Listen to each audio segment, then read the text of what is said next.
তিনি গণতান্ত্রিক আন্দোলনকে নেতৃত্ব দিয়েছেন এবং আমাদের দলকে নেতৃত্ব দিয়েছেন এবং আমাদের যে গণতন্ত্রের উত্তরণের যে ছাত্রগণ অভ্যুত্থানে নেতৃত্ব দিয়ে আমাদেরকে সাফল্যের দ্বার প্রান্তে পৌঁছে দিয়েছেন।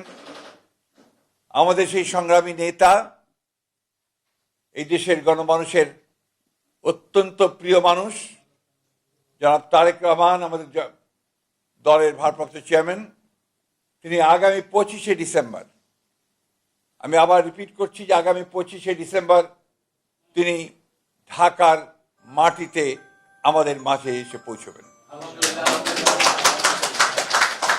আমরা আমাদের দলের পক্ষ থেকে, সকলের পক্ষ থেকে আমরা তার এই আগমনকে শুধু স্বাগত নয়, আমরা আনন্দের সঙ্গে আমরা সমগ্র জাতিকে জানাতে চাইছি।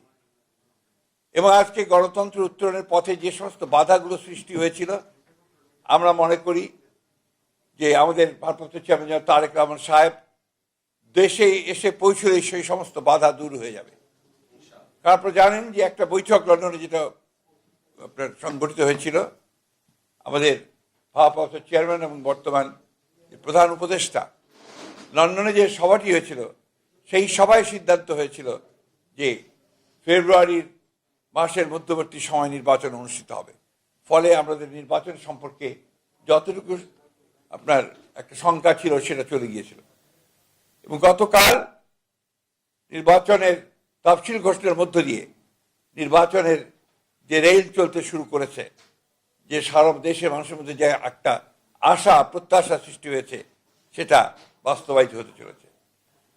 আমরা আবারও আপনাদের জানাতে চাই যে এই বিষয়টা আপনারা যথাযথ আপনার মূল্য দিয়ে আপনারা জাতির সামনে তুলে ধরবেন এবং একই সঙ্গে আমাদের ভারপ্রাপ্ত চেয়ারম্যানের আগমন যেন অত্যন্ত সুন্দর সুষ্ঠুভাবে হতে পারে সেই বিষয়ে আপনারা আমাদেরকে সহযোগিতা করবেন।